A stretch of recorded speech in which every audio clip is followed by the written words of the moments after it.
যাউন অতঃপর আমি আল্লাহর কাঠ গড়াই দাঁড় করাবো। আল্লাহর কাঠ গড়াই তোমারে আমারে কেন দাঁড় করাইবে? ওই কঠিন হাসরের মাঠটা যেদিন আমার আল্লাহ কায়েম করে দিবে, সেদিন আমার আল্লাহ তোমারে আমারে ডাইকা ডাইকা বলবে ফাহইয়াকুম ফাহইয়াকুম ফাহইয়াকুম। আমি আল্লাহ তোরে হায়াত দিয়েছিলাম, হায়াতটা পাইয়া কোন কাজে ব্যয় করলি আমি আল্লাহর কাছে হিসাব দে। এমন সময় তুমি আমি গুনাহগার হওয়ার কারণে, বেনামাজি হওয়ার কারণে, পাপিষ্ঠ হওয়ার কারণে তোমার আমার হাত অঙ্গ পতঙ্গ ওই কঠিন হাসরের ময়দানে আল্লাহর কাছে মামলা দায়ের করবে। আল্লাহর কাছে বলবে আল্লাহ এই হাত দ্বারা তোমার এই বান্দা গুনাহ করছে, এই জবান দ্বারা মিথ্যা বলছে, সুদের লেনদেন করছে, এই দিল দ্বারা গুনাহ করছে, চক্ষু দ্বারা টেলিভিশন দেখছে, চক্ষু দ্বারা আল্লাহ নগ্ন ফিল্ম দেখছে। আমাদের হাত অঙ্গ পতঙ্গ গুলা আল্লাহর দরবারে তোমার জন্য আমার জন্য মামলা দায়ের করে দিবে। কথা কোন ঠিক কিনা? আর জোরে বলেন ঠিক কিনা? এই জন্য আমিও গুনাহগার, তুমিও গুনাহগার। আমরা গুনাহ নিয়ে কবরে যাইব না, গুনাহ নিয়ে কবরে যাইও না, গুনাহ নিয়ে কবরে যাইও না। গুনার জন্য মাপ চাও, গুনার জন্য ক্ষমা চাও। গুনাহ বড় বিপদ সংকেত, গুনাহ বড় খারাপ। ওই কঠিন হাসরের মাঠে গুনার জন্য আমরা আটকে যাব।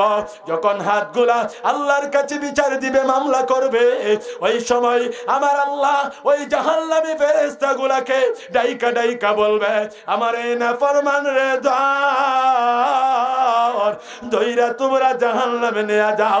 জাহান্নামের ফেরেশতারা মুফাসসিরিনে কেরামগণ লিখেন জাহান্নামের লোহার শিকল লাগাইয়া তোমারে আমারে বাইদা টাইনা টাইনা ওই অন্ধকার ঘর কবর জাহান্নামের ঘরে শোয়া দিবে। ঠিক কিনা?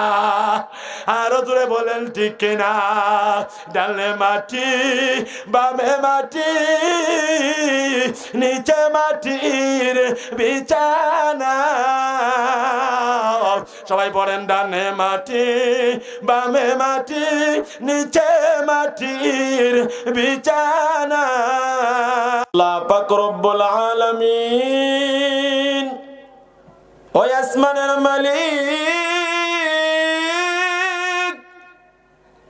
দয়াময় আল্লাহ তাআলা দুনিয়ার মানুষদেরকে এই আয়াতে কারিমার ভিতরে কথা বলেছেন 6টা।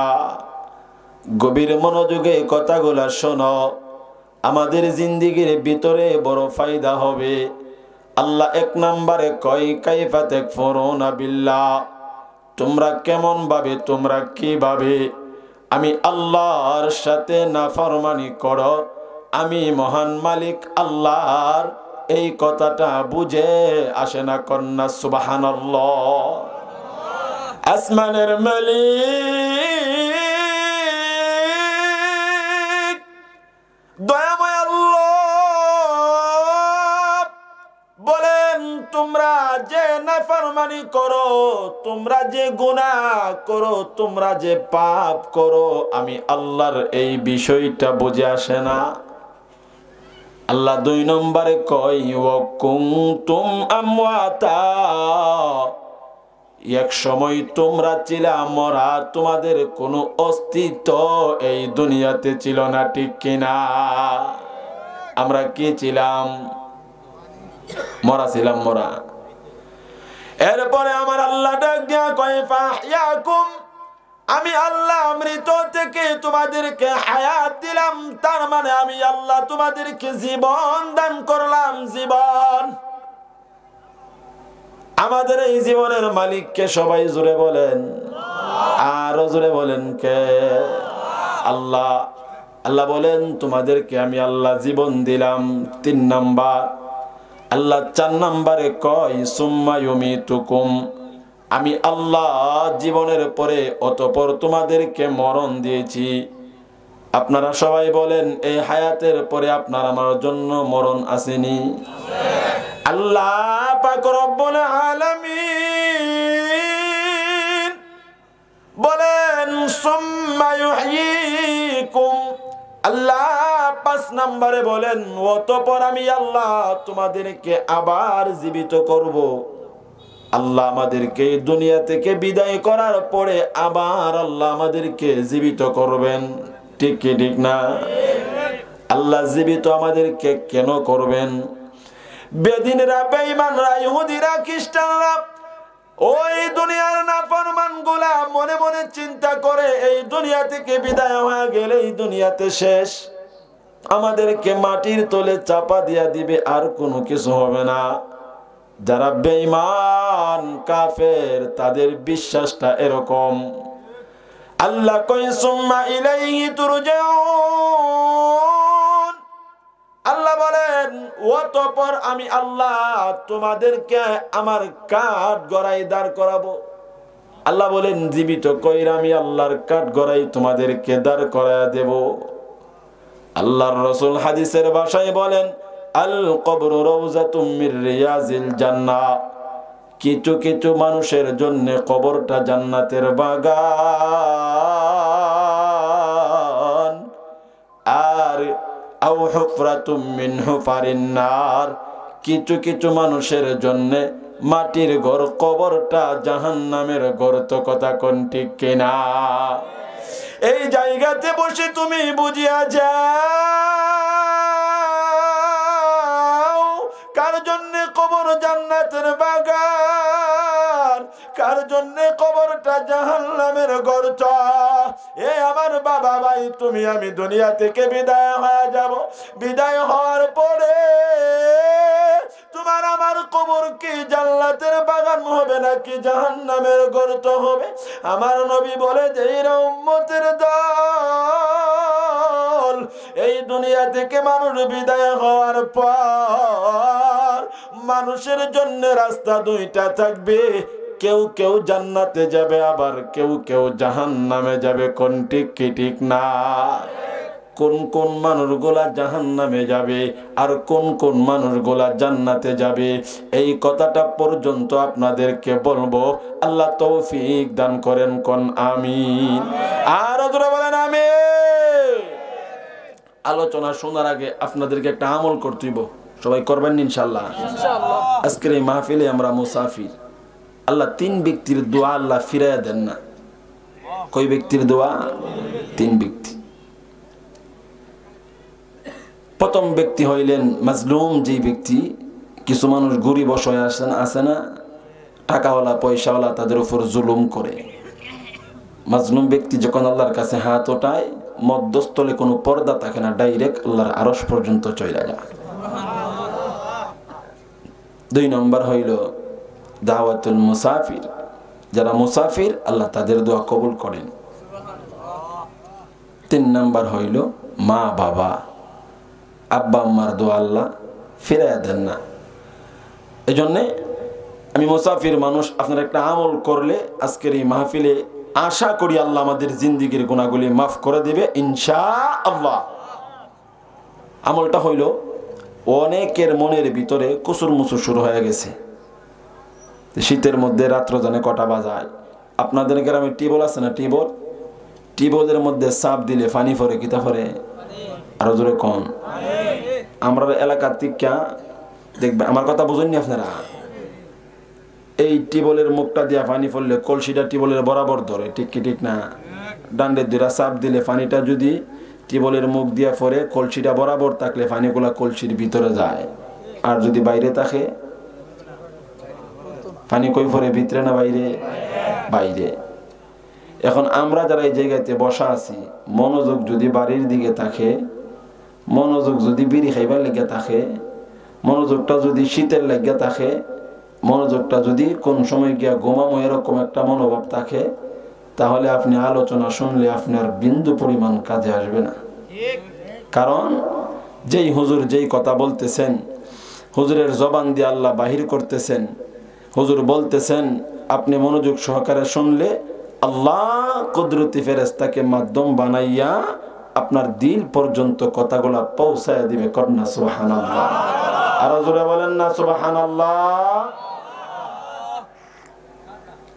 ও ভাই, এই জন্যে আমরা কি মরার পরে জান্নাতে যাব নাকি আমরা জাহান্নামে যাব, এই কথাটা আমাদের প্রত্যেকটা মানুষের বোঝার দরকার আছে। কথা কোন ঠিক কি ঠিক না? এই জন্য আল্লাহ পাক রব্বুল আলামিন আমার তেলাওয়াতকৃত আয়াতের ভিতরে আল্লাহ কথা বলেন 6টা সংক্ষিপ্ত সময়ে। এই কথাগুলা আপনাদেরকে বুঝিয়ে দেওয়ার চেষ্টা করব। গভীর মনোযোগে কথাগুলা শোনো। 1 নাম্বারটা বলতেছি শোনো। আল্লাহ বলেন কাইফা তাকফুরুনা বিল্লাহ, তোমরা কেমন ভাবে, তোমরা কিভাবে আমি আল্লাহর সাথে নাফরমানি করো। আমি আল্লাহ তাআলার বুঝে আসে না। আমরা দুনিয়াতে আল্লাহর নাফরমানি করি। ও ভাই কেমন ভাবে করি? যেই মানুষ নামাজ পড়ে না আল্লাহর নাফরমানি করে, যারা সুদ খায় আল্লাহর নাফরমানি করে, যারা ঘুষ খায় আল্লাহর নাফরমানি করে, যারা জিনা করে আল্লাহর নাফরমানি করে। যেই যুবক রাতের বেলা কানে বল্টু লাগাইয়া সুকিনার মারে দেখে, রুদিনার মারে দেখে, বিভিন্ন বেহায়াপনা দেখে আল্লাহর নাফরমানি করে। সব কথার মোট কথা হইল মানুষ যে গুনাহগুলা করে এই গুনাহগুলা কইরা কইরা আমার আল্লাহর নাফরমানি করে। কথা কোন ঠিক কিনা? এই জন্য আমার আল্লাহ বলে কাইফা তাকফুরুনা বিল্লাহ, তোমরা কেমন ভাবে কিভাবে আমি আল্লাহর সাথে নাফরমানি করো। আমি আল্লাহ তাআলার বুঝে আসে না। কেন বুঝে আসে না রে ভাই? আল্লাহ কয় ওয়া কুনতুম আমওয়াতা, এক সময় তোমরা ছিলা মরা। এই দুনিয়াতে তুমি ছিলা না, এই দুনিয়াতে আমি ছিলাম না, তোমার আমার কোনো অস্তিত্ব ছিল না। এই দুনিয়াতে তোমার বাবাও ছিল না, মাও ছিল না। আল্লাহ কয় ফাহয়াকুম, এই দুনিয়ার ভিতরে আমি আল্লাহ তোমারে পাঠাইলাম, একটা হায়াত দিয়া পাঠাইছি। হায়াতটা তেমন লম্বা নয়, কিন্তু বান্দা আমি আল্লাহ তোমারে যে হায়াতটা দিলাম এই হায়াতটা পাইয়া তুমি গুনাহ করতে পারবা না, তুমি গুনাহ করতে পারবা না, তুমি জিনা করতে পারবা না, তুমি নামাজ ছাড়তে পারবা না, তুমি সুদ খাইতে পারবা না, তুমি ঘুষ খাইতে পারবা না। কারণ আমার আল্লাহ ডাইকা ডাইকা কই বান্দারে হায়াতটা দিয়া আমি আল্লাহ তোরে এমনি এমনি সারিয়া দেয় নাই। আল্লাহ বলেন যে হায়াতটুকুন আমি আল্লাহ তোমারে দিলাম, এই হায়াতটা দেওয়ার একটা মাত্র উদ্দেশ্য, আমি আল্লাহর কোনো স্বার্থ নাই, কিন্তু আমি আল্লাহর একটা উদ্দেশ্য রে বান্দা। আমি আল্লাহরে তুই মনটা বইরা ডাকবি, আমি আল্লাহর ইবাদত করবি। এই জন্য আমি আল্লাহ এই দুনিয়াতে তোরে পাঠাইছি। কথা কোন ঠিক কিনা? আল্লাহ বলেন লা তা'বুদুনা ইল্লাল্লাহ, আমি আল্লাহর ইবাদত ছাড়া আর কারো ইবাদত করা যাবে না। আল্লাহ বলেন রাস্তা দিলাম 2টা, একটা জান্নাতের আর একটা জাহান্নামের। তুমি যদি নামাজ পড়ো, রোজা রাখো, আল্লাহরে ডাকো, তুমি যদি নেক কাজ করো তুমি জান্নাতে যাইবা, জান্নাতে যাইবা। আর যদি নামাজ ছাড়ো, জিনা করো, সুদ খাও, ঘুষ খাও, পাপ করো, তাহলে তুমি ওয়াফারিকুম ফিস সাইর, জাহান্নামের রাস্তায় চলো, তুমি জাহান্নামে যাইবা। ও ভাই, আমরা যে জান্নাতের রাস্তায় চলবো আর জাহান্নামের রাস্তায় চলবো, এই হায়াতের জিন্দেগির ভিতরে আল্লাহর কথা বান্দা তুমি আমি আল্লাহরে ডাকবা। আমরা যে ডাকি না, আমার আল্লাহ আমাদেরকে কোনো নিষেধ করেন না। কথা কোন ঠিক কিনা? দুনিয়াতে আল্লাহ কোনো কিছু কয়? এলাকার ভিতরে আপনার গ্রামে আপনার বাড়িতে কিছু মানুষ কাজ করে না? ও ভাই, বৈশাখ মাসে কাজ করার জন্য কিছু লোক আনলে এই লোকের আইনা যদি বলেন আমার ক্ষেত তুমি কাইটা দিবা, সকাল থেকে দুপুর পর্যন্ত কাটবা, আপনি সময় দিলেন, এই সময় কাটার পরে ওই মানুষটার কাছে আপনি গেলেন, গিয়ে দেখেন আপনার যেই সময় আপনি দিয়েছিলেন সময় শেষ হয়ে গেছে, আপনার ক্ষেত কাটা হয় নাই, আপনি বাড়ির থেকে তার রোজ 700, 800, 1000 টাকা নিয়ে ক্ষেতের লাইলে আপনি দিয়েইবেন? কথা কয় না? দিবেন? কারণ আপনার উদ্দেশ্য হইল যে আমার ক্ষেতের কাজ করলে তারা টাকা দিমু, কাজ করছে না আমি টাকা কেমনে দিতাম। আল্লাহ বলেন তোমারে কাজ দিয়া পাঠাইছি, তুমি আমি আল্লাহরে ডাকবা আর কারো ইবাদত করবা না। এখন নামাজ ছাইরা, ও ভাই সুদ খাইয়া, ঘুষ খাইয়া, জিনা কইরা, ও ভাই আমাদের বর্তমান জমানার ভিতরে যেই পরকিয়া বাড়ছে, তুমি পরকিয়া কইরা তুমি জান্নাতের আশা কেমনে করবা? কথা কোন ঠিক কিনা? দুনিয়ার জমিনের ভিতরে যদি তোমার বাড়িতে কোনো মানুষ কাজ করে, তুমি যেমন তারে জিগাইবা তুমি কতটুকুন কাজ করছো, আমার আল্লাহ বলে বান্দারে হায়াতের জিন্দেগিটা দিয়ে আমি আল্লাহ শেষ করি নাই, সুম্মা ইউমীতুকুম, আমি আল্লাহ তোমারে মরণ দিয়েছি। মরণটার পরে আমি আল্লাহ তোমাকে জিজ্ঞাসা করব হায়াতের জিন্দেগিটা তুমি কোন কাজে ব্যয় করলা, কথা কোন ঠিক কিনা? এই জন্য এই হায়াতের জিন্দেগির ভিতরে আমরা কত নামাজ ছাড়ছি, আমরা কত গুনাহ করছি, আমরা কত পাপ করছি। এখন আমাদের কি করা দরকার? আল্লাহর কাছে মাপ চাওয়া দরকার, আল্লাহর কাছে ক্ষমা চাওয়া দরকার। এই জন্য আজকের এই মাহফিলে আল্লাহর কাছে আমরা মাপ চাইব, ক্ষমা চাইব। আল্লাহ আমাদের সবাইরে মাফ করে দেন, কোন আমিন। আর ওরা বলেন আমিন। এই জন্য আল্লাহ বলে বান্দারে হায়াতের পরে আমি আল্লাহ তোর জন্য মরণ রাখছি। ও আমার ভাই, এই হায়াতের জিন্দেগি শেষ হওয়ার পরে তুমিও দুনিয়া থেকে চলে যাইবা, আমিও দুনিয়া থেকে চলে যাব রে ভাই। এই দুনিয়াতে কেউ থাকতে পারবো না, কারণ আমি যেই বাড়িতে ঘুমাই, আমি যেই ঘরে ঘুমাই, আমি যেই জায়গাতে বসবাস করি, অনেকেরই মা বাবা সেই জায়গাতে বসবাস করতো, আজকে তারা অন্ধকার ঘর কবর, যেই কবরে কোনো সাথী নাই, বাতি নাই, কেউ নাই, ওই কবরে ঘুমায় আছে রে ভাই। এই কোরআনের মাহফিলে সামান্য ঠান্ডার ভিতরে আমরা বসতে পারি না, কষ্ট হয়, আমাদের শীত লাগে। আর তুমি আমি যখন এই দুনিয়াটা ছেড়ে অন্ধকার ঘর কবরে মাটির ঘরে ঘুমায়া যাবা, যেই মাটির ঘরে কোনো কাপড় নাই, কোনো বিছানা নাই, ওই ঘরে তুমি আমি কেমনে থাকবো, কথা কোন ঠিক কিনা? যে ঘরে কোনো ভাই সাথী নাই, বাতিও নাই, আরামের বিছানাও নাই, ওই ঘরে আমি কেমনে ঘুমাবো? ও ভাই, একদিনের ঘটনা আসছে, আম্মা জান আয়েশা সিদ্দিকা রাদিয়াল্লাহু তাআলা আনহা আমার নবীর কাছে ডাইকা ডাইকা জানতে চাই, ও গো আল্লাহর পয়গম্বর, দুনিয়ার মানুষগুলা এই দুনিয়া থেকে চলে যাবে, মানুষগুলা যদি দুনিয়া থেকে চলে যায়, মানুষগুলার মরণের কষ্টটা কেমন হবে? আমার নবী কয় মানুষের মরণের যন্ত্রণা দুই রকম হবে। বলেন কই রকম? আরো জোরে কোন? দুই রকম কইতাম নি? আপনারা অসুবিধা হইতেছে? আপনারা কষ্ট হইলে বলবেন, চাইরা দেব ইনশাআল্লাহ। মানুষের মরণের কষ্ট কই রকম হবে? হায়াত জিন্দিগি যখন শেষ হবে আপনি আমি মরবো, কোন ঠিক কি ঠিক না? মরতাম না? মরণের চিন্তা ভিতরে আসেনি? যেই আশা, যেই যতটুকু আমাদের ভিতরে মরণের চিন্তা আছে, এই মরণের চিন্তা দিয়া জান্নাত পর্যন্ত পৌঁছা সম্ভব নয়। মানুষের মরণের কষ্ট কই রকম? দুই রকম। আল্লাহর রাসূল সাল্লাল্লাহু আলাইহি ওয়াসাল্লাম বলেন, ও দুনিয়ার মানুষ তোমরা শোনো, মানুষগুলা যখন এই দুনিয়া থেকে বিদায় হয়ে যাবে, মানুষের দুই রকম যন্ত্রণা হবে। এক রকম যন্ত্রণা হইল আরামদায়ক, আরামদায়ক, তার ভিতরে যন্ত্রণা শুরু হয়ে যাবে, এই ঘরের ভিতরে আমারে তাড়াতাড়ি নিয়ে যাও। আমার নবী চোখের পানি ছাইরা কান্দে আর বলে, রে আয়েশা,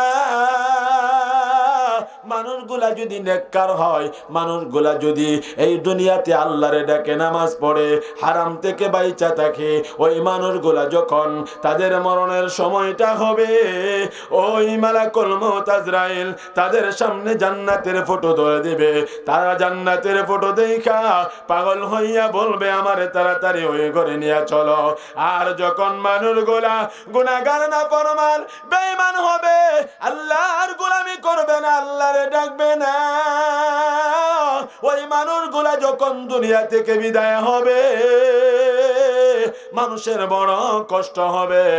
এই কষ্টটা দুনিয়ার জমিনে এমন ভাবে হবে, ওই কষ্টর কারণে ওই মানুষের রূহটা হাউমাউ করে কাঁদতে থাকবে। কোন আল্লাহু আকবার? আরো জোরে বলেন আল্লাহু আকবার। আমার আপনার নবী, নবী মুহাম্মদুর রাসূলুল্লাহ, নবীজি চোখের পানি ছায়রা কান্দে আর বলে আয়েশা মানুষগুলা যদি দুনিয়াতে বেনামাজি হয় নাফরমান হয় গুনাহগার হয় সুদ খায় ঘুষ খায় আমার আল্লাহরে ডাকে না মানুষগুলা দুনিয়া থেকে বিদায় হওয়ার পরে দেখবেন মানুষগুলাদেরকে মাথা থেকে পা পর্যন্ত একটা চাদর দিয়া ডাইকা রাখে অথবা একটা তৈলা দিয়া রুমাল দিয়া ডাইকা রাখে মানুষটা যদি 2 তলা 3 তলা 4 5 তলার মালিক হয় 5 তলার উপরে তার রুম থাকলে মইরা গেলে তাই না তার নিচতলায় নিয়ে আসে ঠিক কিনা আর জোরে কোন আমার নবী কয় মানুষটার একটা ছাটির মধ্যে অথবা একটা পাটির মধ্যে শুয়াইয়া যখন মাথা থেকে পা পর্যন্ত ডাইকা দেয় এমন সময় ওই মানুষটার রোহটার কষ্ট শুরু হয়ে যায় কেমন কষ্ট নাফরমানের কেমন কষ্ট ওই নাফরমান বান্দাটার রুটা বলে তোমরা আমার মাথা থেকে পা পর্যন্ত ডাইকা দিলা কেন ডাইকা দিলা ব্যাপার কি এই ঘর আমাকে দেখার জন্য তোমরা দিবা না বাইরে লম্বা কথা এমন ভাবে কান্দে আমার নবী ডাইকা ডাইকা কয় সারে মানুষটারে ঘর থেকে বাহির করা হয় মানুষটারে ঘর থেকে বাহির কইরা দেখবেন একটা চকির মধ্যে শুয়াইয়া বড়ই পাতার গরম পানি দিয়া মানুষটারে দৌত করা হয় ঠিক কি ঠিক না আর জোরে বলেন ঠিক কি ঠিক না ও ভাই আমার নবী কয় মানুষটারে বড়ই পাতা গরম পানি দিয়া ওই নফরমানকে যখন গোসল করানো হয় এমন সময় ওই নফরমানের রোটা চোখের পানি ছায়রা কান্দে আর কয় তোমরা আমারে এত বেশি গরম পানি দিবা না আমার বড় কষ্ট হয় আমার নবী বলে আয়েশা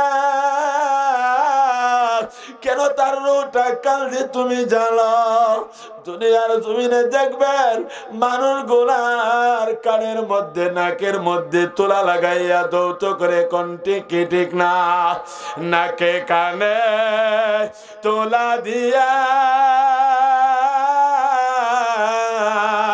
গরম পানির গোসল দিয়া নাকে কানে তুলা দিয়া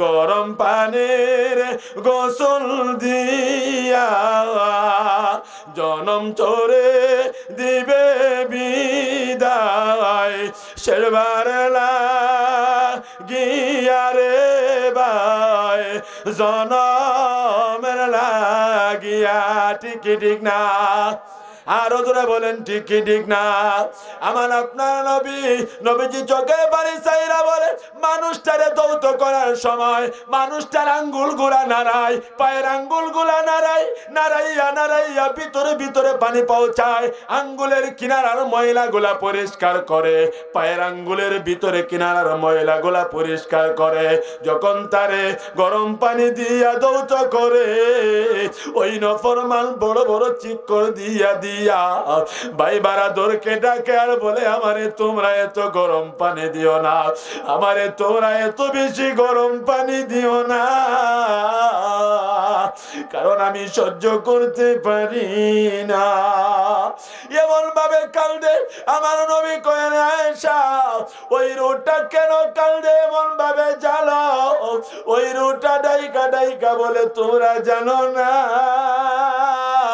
আমি দুনিয়ার জমিনে নফরমান গুনাহগার নামাজের সময় আমি নামাজ পড়ি নাই হারাম খাইলাম আমি দুনিয়াতে মন মতো জিন্দেগি চালাইয়া গুনাহ কামাই করলাম ওই গুনাহ আমি কামাই করার কারণে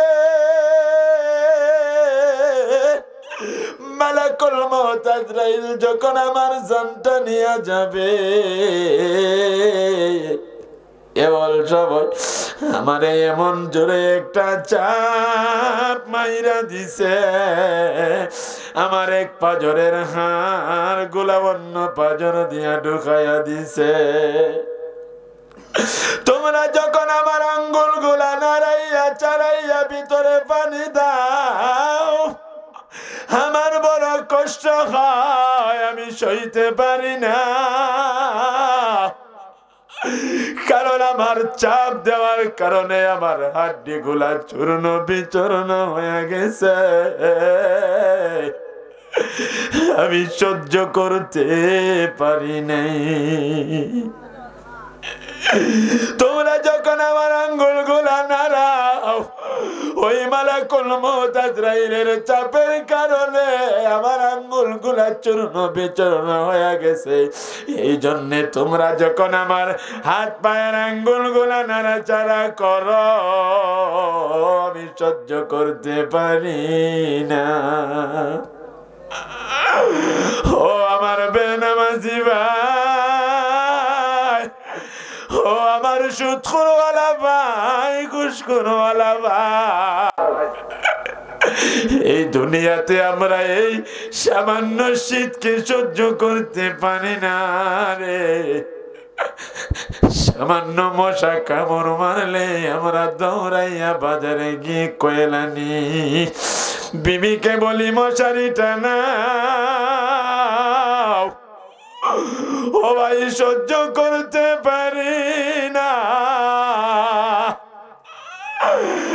ওই মালাকুল মউত আজরাইলের চাপ কেমনে সহ্য করবা? ও ভাই, আমার নবী কয় ওই কবরে মশা নয় 70 থেকে 99টা সাপ তোমারে আমারে কামড়াইয়া কামড়াইয়া দংশন করবে, ঠিক না? কবরেরই আযাব যদি মানুষ দেখিত, পড়েন সবাই, দিলটা নরম হয়ে পড়েন। কবরেরই আযাব যদি মানুষ দেখিত, গরবারে সারিয়া পাগল হইত, গরবারে সারিয়া পাগল হইত। ভিখারি মৌলা তোমার দুয়ারে খাড়া, আল্লাহ তুমি পরোয়ার,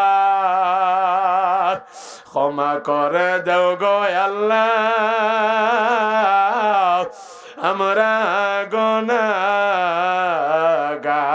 কথা কোন ঠিক না?